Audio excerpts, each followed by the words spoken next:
All right, guys, let's get down to this video here. So, first things first, let's maybe just identify all the components here.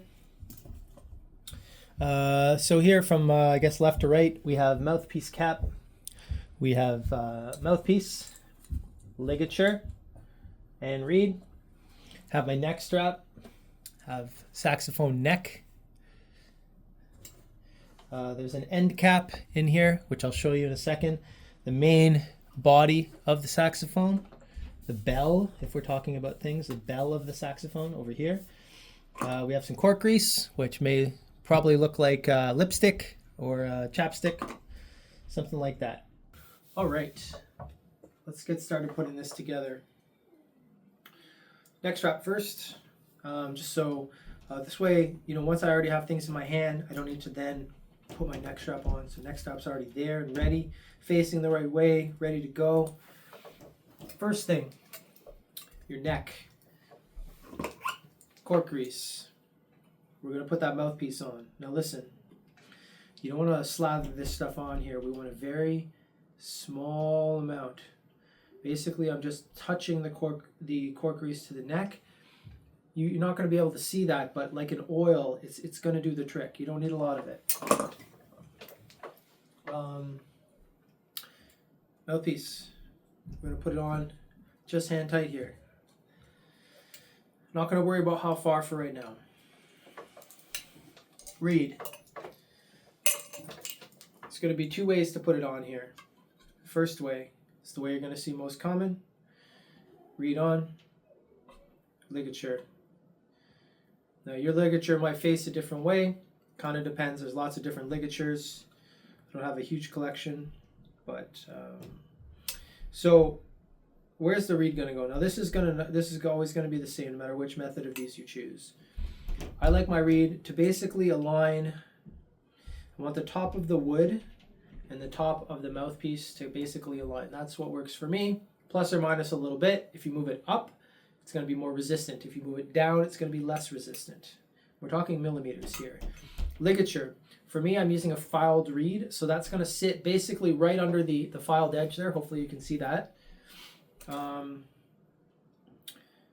So, if you have a reed that's unfiled, well, you can kind of see where the U is here. Mine is about 3-4 millimeters down. Higher up, less resistant. Lower down, more resistant. That's generally how it's going to go. Down in this direction, up in this direction, higher up. So that's that. Screws, hand tight, not crazy tight here, just hand tight. You don't want to break this. So that's the neck. Now let's attach it. So how are we going to pick up our horn? I'm going to grab it by the bell, put it on its bottom against whatever surface. Right now it's in my case. The bottom is on the ground now. I'm holding it basically by the bell, taking out my end cap. So the neck tenon, as it's called here, this area here at the bottom that connects, don't put any grease in there. It should fit nice and snug. Grease is going to build up over time and it's going to gunk up your horn and pads and stuff. You don't want that. Don't do that. Also, once I tighten this screw, I don't want this doing this. If you put too much grease, it's going to move. You don't want your sax moving once it's together. A lot of saxes have two screws. One is for the lyre, which is basically a little music stand that goes in here. That's the one on the left generally. The other one tightens the neck. So for me, that's this one. So if we're sitting here, now there's a couple different ways you can do this, but if I'm between my legs, this isn't actually how I play, but as a starting position. So we're going to tighten that hand tight, not too tight. We're here. I'm going to tighten the neck strap until the mouthpiece falls into my mouth without me having to pick it up. See? If I have to use any strength or tension, it's tension in my body. So I don't want to use any strength. I want that mouthpiece to that feels pretty good. Right there. And then we can grab like this and twist like this to change the tilt. See? Okay. A couple details here. If you're off to the side, that's going to change things. Me personally, if I'm playing off to the side, I'm going to loosen that neck screw and the neck might come a little bit to the left. It's going to make things a little ergonomic, and I'm probably going to have to change the mouthpiece angle. If you want to know someone to check out for that, check out like a Lester Young. Something like that.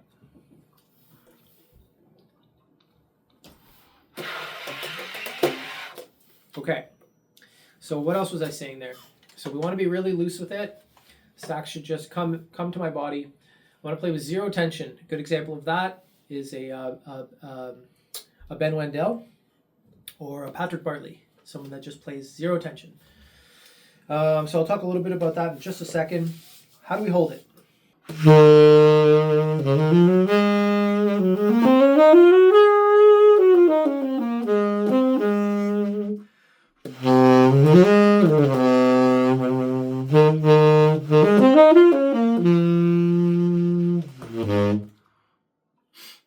So that's pretty good. I can bring the mouthpiece into my mouth without a lot of effort. So let's quickly look at the finger positioning here. So right hand, thumb rest. Thumb goes in thumb rest gently. And I didn't go over actually, there should be a loop. Don't loop your neck strap into one of these poles. Man, names are escaping me today. Stems, pins, forget rods maybe. So make sure you put it in the loop. There's a designed loop there that's secure. It's going to keep your strap in. There's only 3 pearls here. We're putting the pads of our hands on the pearls. 1, 2, and 3. Index, middle, ring. Right hand's going to rest over here on what is the D sharp key. So I like to have mine here. I think that's an extension, so that's nice and natural. Make sure you have the pads of your hands on the pearls. Left hand. Octave key. So there you should have some type of rest, thumb rest here. And then the other part of your hand is going to rest, right? Mine has a little divot for the octave key. Yours might be different. It should be resting there, ready to press at any time. And then here we have 5 pearls. Yours may have 4 and a shiny silver pearl at the top, but you should have 5 keys here. You're going to skip the first one. Second one is your B key. Skip the bis B flat key. Third key, fourth key.